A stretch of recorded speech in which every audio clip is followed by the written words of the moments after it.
The rain seems to have let up for a second, so we are going to try and do a garden tour.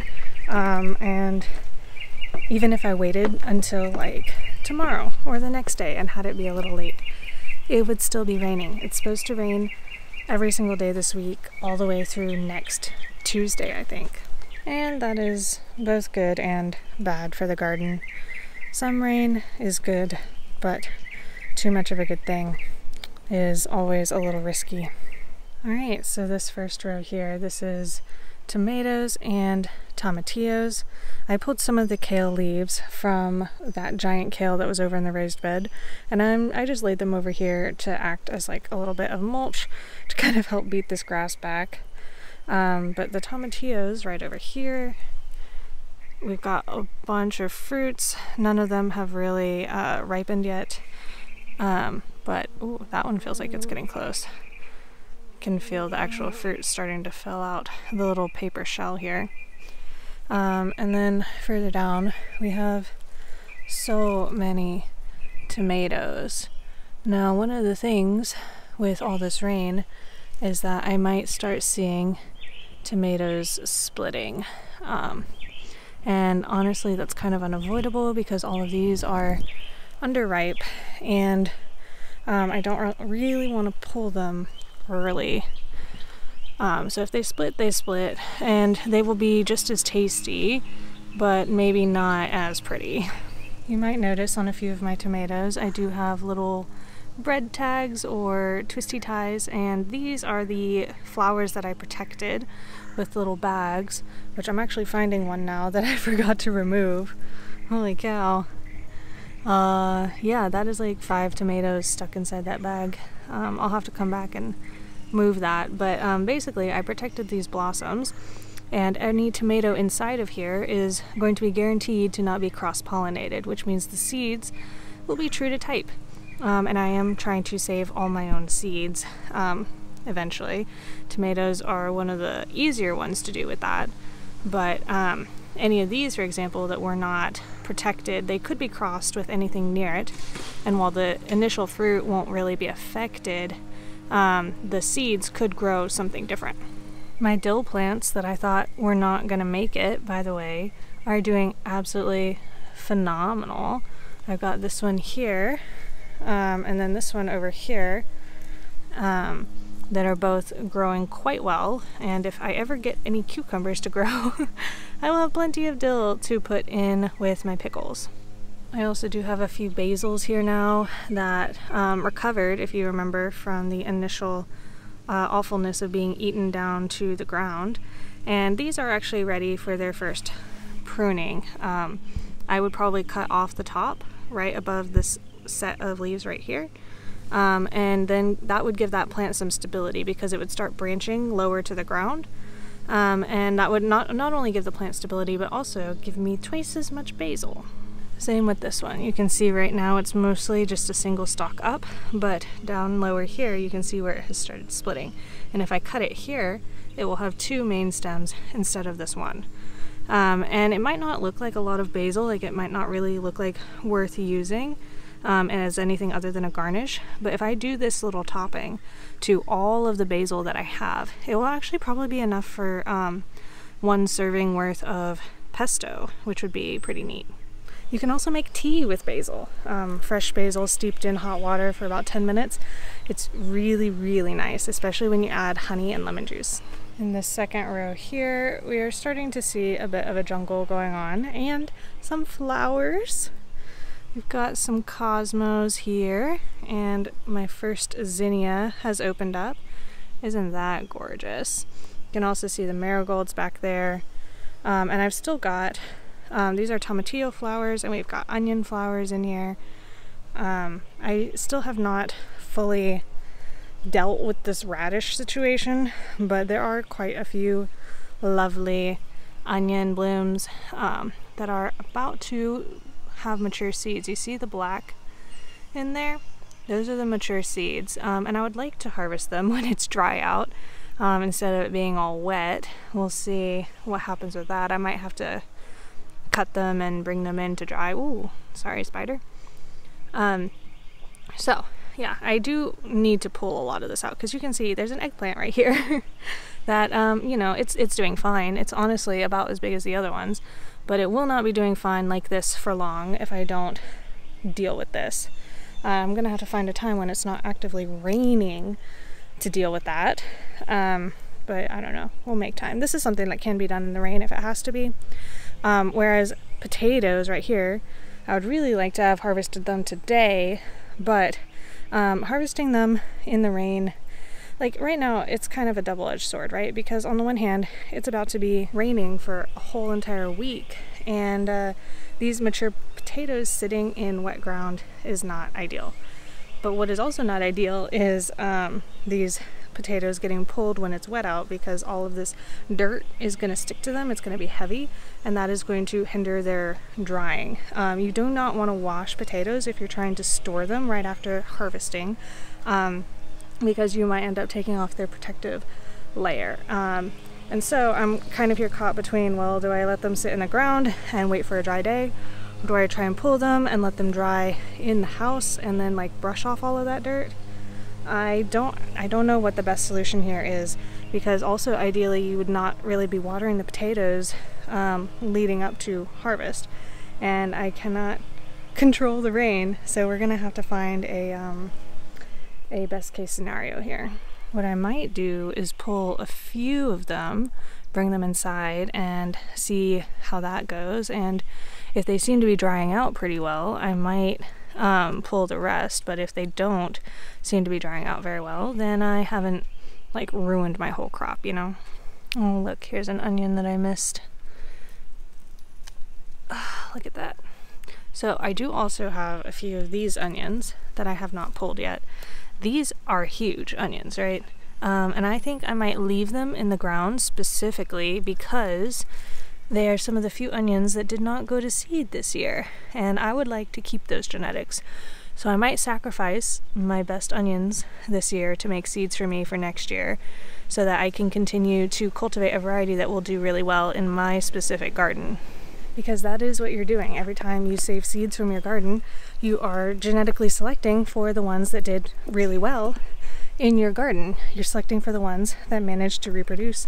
And theoretically, you would also be selecting for the ones that look the best. And if you do that year over year, you will get a plant every year that is better and better suited to living in your exact garden. Well, the rain has started back up again. But look at how lovely this all looks from the porch. You guys don't normally get to see this view, but every time I walk out my door, I can lean over the rail and kind of watch the plants. Specifically, I like watching the progression of this pumpkin, I think it is. We zoom in, you can see there is a little fruit down by the raised bed, and if we zoom in even more, there's a couple more fruits hiding behind those leaves back there. And look at all those flowers. It looks really nice. Wow, it is really coming down.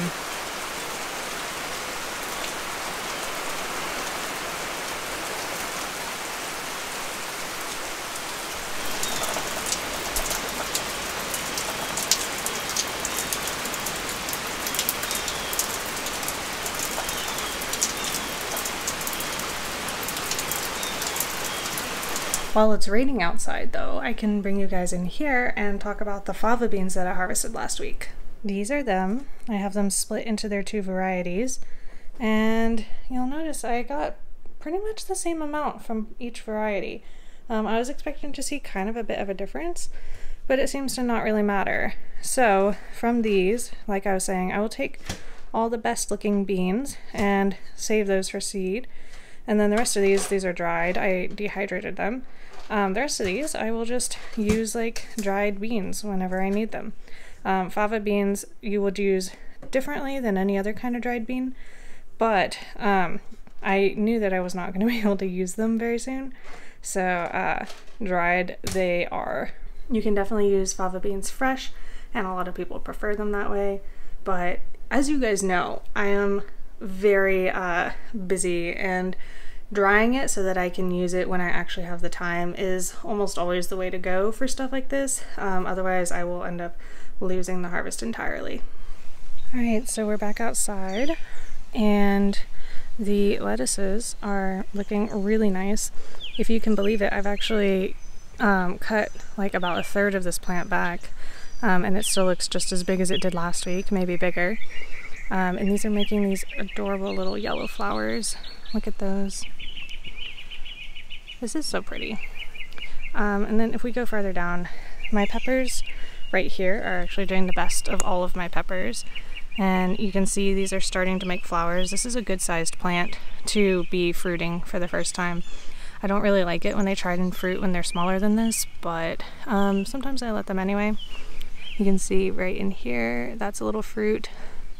And it'll probably be like at least 2 or 3 more weeks before I'm harvesting anything off of this, but we are on our way. My eggplants are doing really well. I've not seen, well, you know, I was about to say I have not seen any flowers, but here we are with the very first little flower. This is a spiky one. Can y'all see the spikes on that flower? Some eggplants, you gotta be careful with that. But these plants should get really huge over the course of this season. These blueberry bushes that I have here have actually recovered pretty well, considering that I forgot to water them and most of the fruits shriveled up. They seem to have rehydrated, and I've been picking a few ripe ones off of here. It's not just a ton of blueberries, but it's definitely something. Alright, my arches. They are done with the peas, and usually by this time of year you might expect to see some noodle beans on here, but I have been having trouble getting them to sprout without getting eaten. You can see I do have some sprouts in here, but they are very munched upon. So I did plant just a few more seeds, and I do have one cucumber plant that managed to escape being eaten. But there's more cucumber seeds in here. I actually planted them yesterday because I knew all this rain was coming. And on the other side as well, there is one little sprout here, but it's struggling.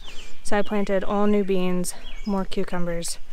I'm just gonna keep trying until I actually get some plants. I've been planting progressively more and more each time, so hopefully a few of them escape being eaten. You can see the garlic over here on the outside of the trellis. This is also ready to be pulled. It is mostly died back. You can see that there are big bulbs here. And this is similar to the potato situation. Like, ideally, these would get harvested while it's nice and dry out. But instead, it's wet, and it's going to continue being wet. And I don't know the best solution for that. I really don't. Might pull them anyway and see what we can do about that. I think maybe drying them indoors they would be fine, but I might have to preserve more of it than I had originally planned, because stuff like this wetness, it doesn't ruin the crop unless you literally leave it there long enough to rot. Usually it just is affecting the storage time. We also have this newly clear section where the fava beans used to be. They were along the edges here, and the hot peppers here in the middle are starting to actually perk up. You can see this fish pepper has been tiny for a while, but it is making new leaves. Same goes for all of these. They are small, but they are growing, and I have hope. I have hope. You know what's really exciting is my poppies finally started blooming. Look at that. Absolutely gorgeous purple poppies. I think these are grape poppies. And you can see some of these blossoms are already done and making pods here. But there's a lot that haven't quite opened up yet.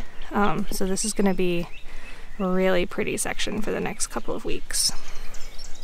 On this final row, we've still got plenty of onions making seeds and pepper plants here. These are also looking much better than I expected, considering I haven't had a chance to give them any compost yet. They're starting to fill out, starting to make little blooms like that right in there. I was pulling blooms off of them when I thought they were too tiny, but This is an okay size for me to feel good letting them actually start making peppers. All right, let's speed run the raised beds, shall we, before it starts raining again. Actually, first, here's an up-close look at those, what I think are pumpkins. If you haven't been following me, this whole plant was a volunteer that I decided to let grow, so I'm not entirely sure what it is, but we've got 1, 2, 3, 4 big fruits coming on. Oh, wait, 5. Very happy about that. I have been trying to stay on top of squash bug eggs like that, coming out and pulling them off. We'll see if it actually ends up helping. I've definitely killed a few squash bugs as well, and I think the most I can hope for at this point is control. I don't think I can completely get rid of them, but if I can at least keep them from getting absolutely out of control, bonkers, big population, then I might actually get to harvest all of these fruits. My little fig tree, looking so healthy. I've never grown a fig before, but this looks good to me. We've got all this coriander here. Now that this is turning brown, I should probably cut this and bring it in to dry. It's another thing that is not going to be so great to harvest in the wet. And then we've got all these other herbs existing about as they have been, although oregano, you can see this is starting to make little flowers here. We've got thyme, which is still making flowers.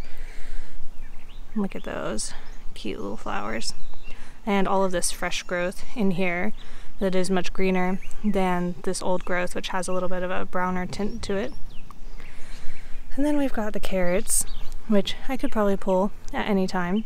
Although, oh wow, look, that's making a new leaf. I really thought these were done for. I might have been wrong.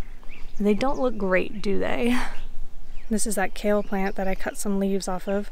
Really, I should just cut the whole thing out, but at the time I only had clippers and not my big loppers that I would need to cut this big ol' stem. So I just cut enough leaves for the chives and the chamomile to not be as shaded out. And look at this chamomile. That is actually looking really good now. And that looks like a flower stalk. You can see how it's kind of coming up above the rest of the plant. That is how you can tell basically anything is flowering, is when it sends up shoots higher than the rest of its growth has been so far. Over here at the berry patch, you can see more clearly that the deer have been here. All of these sticks are where leaves used to be. And honestly, the strawberries are probably going to be largely unaffected. It's actually going to make it easier for me to see the ripe strawberries here in the middle. But I do need to find the time to put up some pie pans to discourage them, because I don't want them munching on everything. It's not catastrophic that they've been here, but I can't just let that exist the way it has been. I noticed yesterday that this blueberry is putting on new growth. You can see that it's a different color here. A lot of plants, when they put on new growth, it's a slightly different color. And that's really exciting. This blueberry plant might actually flower for me next year. I might actually get some fruits. One can hope. It is currently the middle of the peak of the blackberry harvest. You can see all these berries either starting to ripen or are already ripe or are still in the flower stage. There are gonna be a bunch of these fruits. And I've noticed the waves of fruit came in. It was strawberries and then raspberries and then blackberries. And now that the blackberries are at peak, strawberries and raspberries are not at their peak. But they're cycling through, because you can see that the raspberries are going to come back and give me a second flush of fruit here. And that'll probably happen after the strawberries are all done. So I will never have all 3 of them at peak at the same time, which is actually a good thing, because keeping up with just one of these at peak has been a lot. There's been a lot of fresh fruit eaten, also a lot of fruit frozen, because I just simply cannot deal with it right now. And it'll be okay in the freezer. I'll be able to make smoothies, I'll be able to make jam from that frozen fruit, and it's all going to eventually get used and not wasted. But it is a lot, and I am grateful that it is kind of coming in waves instead of literally all at once. What do you think of all this rain, Draco? You enjoying it? Gata had to come say hi. Hello. Alrighty, I'm going to pull a few potatoes and a few garlic and then go inside and check back in with all of that tomorrow for myself to see if I actually want to pull more of it or try and wait it out. But this is where I'm going to leave you for today. If you are new here, I really encourage you to subscribe if you like these videos because they come out every single Wednesday, and you get to follow along with everything that's happening in the garden. And for all of you who have been here, thank you so much for continuing to watch these videos and leave all of the lovely comments that you do. I really like reading them. Until next time, guys, happy gardening!